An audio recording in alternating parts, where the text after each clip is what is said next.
Hola alumnos de primero, estamos terminando la segunda semana de Aprende en Casa segunda sección, esperando que te encuentres bien y sobre todo con muchas ganas de seguir estudiando. Al nombre de la Academia de Español y su servidor, el maestro Alfredo Valencia, estaremos dando respuesta a aquellas preguntas que surgieron en esta semana en el blog escolar. Y también les estaré explicando un tema muy importante que se vio el lunes pasado, un tema muy relevante, ya que de ahí partiremos justamente a los temas relacionados para este ciclo escolar español 1. En este video estaremos viendo el tema literalmente, cuyo aprendizaje esperado es que ustedes sean capaces de distinguir entre el significado literal y figurado, ya sean palabras, frases, en un poema, canciones, himnos, cuentos, todos aquellos elementos que conforman el género literario, por lo que será muy importante tener las bases para poder entender después aquellos textos que estaremos analizando durante este ciclo escolar. De ahí la importancia de poner mucha atención, sobre todo si hay dudas, favor de dejar sus comentarios o sobre todo aquellas preguntas, ya saben, en el blog escolar. Antes de ver los diferentes tipos de lenguaje y el lenguaje literal y figurado, será importante ver el lenguaje como tal. El lenguaje es un sistema de códigos, símbolos y signos que a la vez permiten la comunicación. Además, permiten estructurar el pensamiento del ser humano, situándolo en un espacio, tiempo y lugar específico. Observa esta imagen. Quizás representa alguna cultura, ¿no es así? Sobre todo, está situada en una cultura oriental. ¿Qué está haciendo? ¿Rezando? ¿Durmiendo? ¿O quizás está orando? Una simple nube, ¿no es así? Pero para otros podría ser un símbolo de tristeza. Reciclaje, pero también podría ser una llanta como tal que va a toda velocidad. Una simple calabaza, pero representa algo más. ¿Sabes a qué se refiere? Símbolo e ícono de Francia. No es necesario mencionar su nombre para saber a cuál nos referimos, ¿verdad? Una imagen dice más que 1000 palabras. Tan solo el color rojo y la cara de este señor, ¿sabes a cuál evento me refiero? Un autobús amarillo en algunos países representa un autobús escolar, ¿no es así? Pero para otros quizás representa un autobús de prisioneros. Por lo tanto, el lenguaje es un sistema complejo de comunicación. Para ello se utiliza para comunicarnos y autoexpresión. Puedes expresar todo lo que deseas mediante el lenguaje de base vocal auditiva que permite comunicar a través de signos verbales, ya sea a través de las imágenes, signos, palabras, gestos y, ¿por qué no?, oraciones. El lenguaje se concreta en las lenguas, es decir, todos los elementos que hemos analizado permite la creación de algunas lenguas, como la que estamos hablando, la lengua española. Además, existe un sinfín de lenguas en el mundo. Hay 6000 lenguas habladas. Entre ellas encontramos el inglés, el francés, el chino, mandarín, el japonés, etcétera. Pero lo que importa es que en español veremos cuáles son aquellos países hispanohablantes, es decir, que hablan español.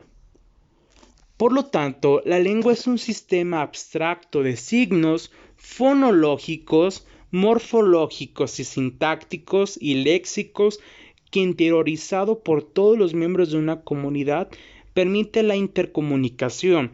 A diferencia del lenguaje, la lengua se compone de una gramática, de una morfología, de una sintaxis. Todos estos elementos lo estaremos viendo a través del curso. La diferencia entre el lenguaje y la lengua es que la lengua es exclusiva del ser humano. Nadie más en este planeta, a excepción del ser humano, es capaz de hablar un idioma o una lengua. Por lo tanto, Nosotros somos afortunados de poder hablar el español, capacidad única del ser humano. También la lengua es utilizada por un grupo social determinado, es decir, no todos en el mundo hablan español. Sin embargo, podemos encontrar algunos países que sí lo hablan y podemos comunicar entre ellos. Pero en otras ocasiones será necesario hablar inglés para poder comunicarnos. El lenguaje permite manifestarnos en el mundo, ya sea por una imagen, una pintura o un símbolo. A través del lenguaje organizamos el mundo. Nos permite situarnos en el tiempo, presente, pasado, futuro, es decir, hoy, ayer y mañana. Nos permite expresar opiniones y emociones. ¿Qué expresa esta imagen para ti? Tristeza. ¿Qué te parece? ¿Bonita, fea, interesante? Todo esto nos permite expresarlo a través del lenguaje. Con el lenguaje nos permite comunicarnos con otros y con uno mismo, es decir, posibilita la exteriorización y la interiorización, ya sea a través de una exposición, algún discurso o algún poema o una canción personal. Nos permite hablar del yo. Posibilita la interacción, ya sea entre compañeros de clases o con alguna u otra persona que hable o no nuestro idioma. Permite construir mundos ideales y ficticios. ¿A quién no le gustan las historias de terror? Las leyendas, los mitos, los cuentos, todo esto es gracias al lenguaje. Hablando de esta nueva realidad, entendemos el lenguaje de las cejas, es decir, el lenguaje corporal o el lenguaje no verbal. Ya sea por un tono de voz o algún gesto, podemos expresar algún sentimiento. El lenguaje de cansancio o aburrimiento. El lenguaje también incluso con el tono de voz podemos comunicar. El lenguaje de los animales. Los animales poseen un sistema finito de comunicación que les permite transmitir información básica, sobre todo para la sobrevivencia. Si tienes mascotas o lo has visto, quizás un ladrido, un chillido o una lamida, permite comunicarte a ti con tu mascota o los animales o entre ellos mismos. Todo esto relacionado gracias al lenguaje. Según la Real Academia Española, el lenguaje es la facultad del ser humano de expresarse y comunicarse con los demás a través del sonido articulado de otros sistemas de signos. El lenguaje es la manera de expresarse. Tenemos algunos ejemplos como el lenguaje culto, el lenguaje grosero, el lenguaje sencillo, técnico, forense y vulgar. El lenguaje literal es el sentido propio de las palabras o expresiones. Principalmente el lenguaje literal es el que encontramos en el diccionario, es decir, es algo real, investigado. Mientras que el lenguaje figurado es el uso de una palabra o expresión con un significado distinto que habitualmente se le asigna. Normalmente este es imaginaria, es decir, es algo que tú piensas o le das a este. Hablando del lenguaje, será muy importante familiarizarse con estos términos. El lenguaje también tiene un significado denotativo, es decir, objetivo, y un significado connotativo, es decir, subjetivo. ¿A qué se refiere esto? Veamos el siguiente ejemplo. Burro. El significado denotativo vendría siendo de borrico, es decir, un asno, es un animal como tal, está representado por palabras y una imagen.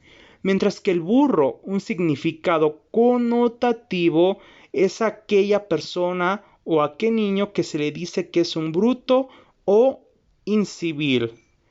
Por lo tanto, denotativo, recordemos, es objetivo, es algo real que viene en su diccionario.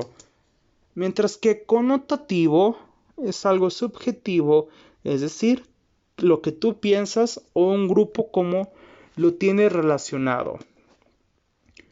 El lenguaje figurado normalmente lo vamos a encontrar en el género lírico, ya que es algo que tú piensas o que tú lo transmites como tal. Lo podemos encontrar en los signos, poesías, canciones, las sátiras. Y seguramente te has preguntado, quizás para ti alguna canción representa mucho, representa tu vida, tus emociones, tus sentimientos. Quizás para otras personas no tengan significado o incluso no les guste. Es por esto que el lenguaje es figurado, es decir, es un significado connotativo, va relacionado hacia ti. Y todo esto estará relacionado con las figuras retóricas. Las figuras retóricas son aquellas palabras que justamente nos ayudarán a embellecer el texto. Quizás no tengan sentido, pero justamente harán que las frases, poesías, canciones tengan sentido para nosotros o simplemente se escuchen mejor. En tu libro de español, en la página 127 y 128 podrás encontrar esta información. Las figuras retóricas justamente se encargan de embellecer las palabras. Podemos encontrar canciones, quererte me hace falta, cómo de amarte, me dueles tanto, que quizás no tengan significado como tal para otras personas, pero para ti realmente expresan mucho. Por lo tanto, las figuras retóricas se encargan de embellecer estas palabras. Te encargo por favor leer la página 127 y 128 de tu libro de español. Ahí podrás encontrar algunos poemas y justamente alguna explicación sobre estas figuras retóricas. Te pido que leas en voz alta el poema de la página 128. Recuerda, lectura diaria y cualquier otra información o pregunta estaremos respondiéndola en el siguiente video.